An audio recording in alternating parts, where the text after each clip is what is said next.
Hi everybody, this is Mr. Zarzak, and in this screencast I am going to show you how to set up your graph for your inertial balance lab. So open up graphical analysis and click on create new experiment, and we're going to be using the manual entry mode. Okay, once you're in there, it's going to default to this view. All right, what I want you to do is click the button in the upper right hand corner, which is the graph button, and select table. Okay, that'll allow you to just focus on inputting data. All right, and so when you default to this, there's no data and there's also no column information. So click on those little three green circles next to the X and next to the Y. I'm going to start with the X and click column options. Here's how we rename. So I'm going to change my X to clamps because that's going to go on the horizontal axis, and the units are N. Those are just counting numbers. And when I'm done, click done. And you'll see it's applied that both to the column heading, and it will be on the graph as well on the horizontal axis. So I'm going to repeat the process for the vertical column, hit the column options. Okay, delete out that Y and change that to period. All right, and the units is the second, which we can just abbreviate as S. Okay, so click done.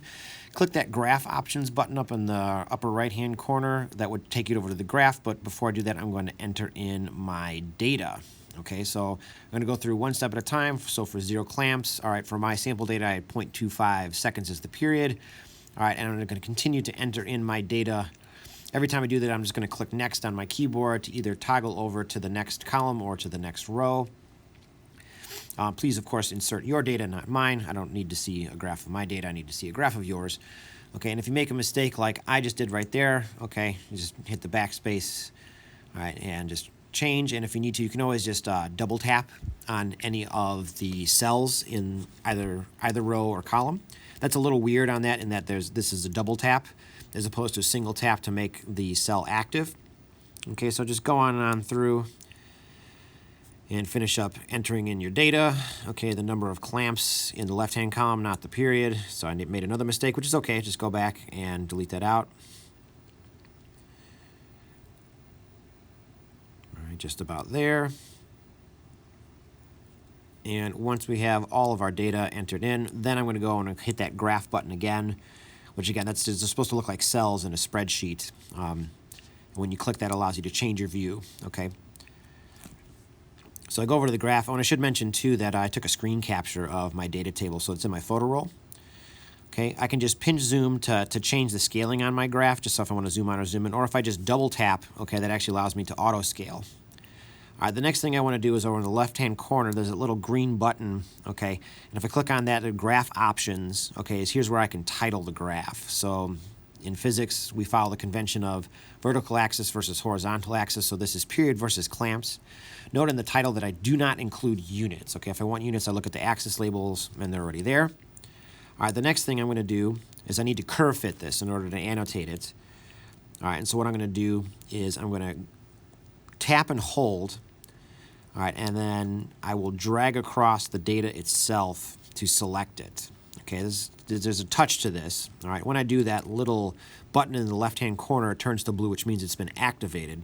Okay, and some new options are going to pop up. So if I click on that little button in the lower left-hand corner that was green and it's now selected blue, all right, one of my options is apply curve fit. So I can hit that apply curve fit. Now this defaults to linear. So next to in the lower left-hand corner it says curve fit, I'm going to tap on linear, and it's going to bring up a list of things. Now, for most of you, the curve fit for this lab is going to be a quadratic. Okay, you're welcome to play around, all right, with the different options, and you'll see some of these curve fits fit terribly, and other ones fit pretty well. Find the one that fits your data the best, okay, and select that. So like I said, for me, it's quadratic. The little box on the right side, it has the information about the equation. I'm not going to write any equation for this. We only do linear equations, all right, in this class. All right, but I do need to take a screen capture of this graph, all right, because I'm going to do my annotating and my assembling in Notability. Okay, so I'm going to go ahead and I'm going to create a new note to work on, and then if I go to the little plus key, all right, the screen capture that I took of both my graph and the data table are both sitting down in my recently added. So I'm going to grab both. All right, so you just kind of tap to add it. All right, so there's my data table. Okay, and I'm going to add in my graph as well.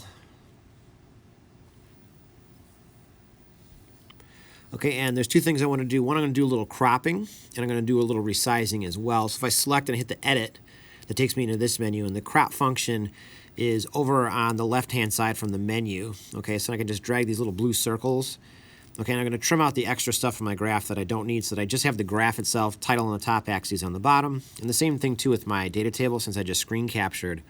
Okay, I'm going to cut out all that extra stuff from the bottom and the top. So I just got the data table. It's going to help things look a little nicer when I'm finished.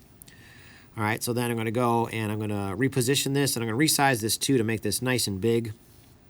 Get my data table out of the way. All right, notice too I've got the text button selected. That's how we edit images in Notability. Okay, I'm going to put the data table right below it, so it's real easy for me to see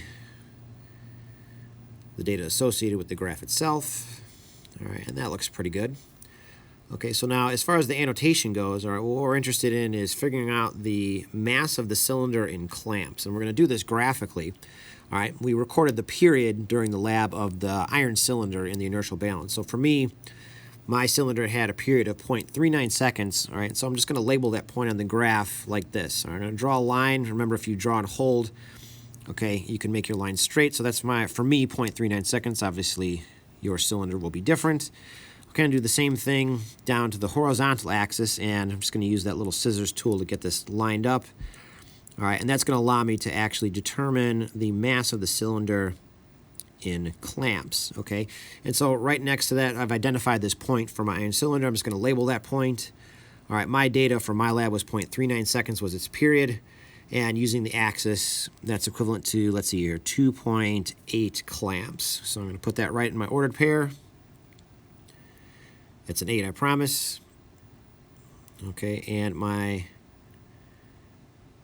graph is now annotated, and this is what I'm going to upload into Schoology.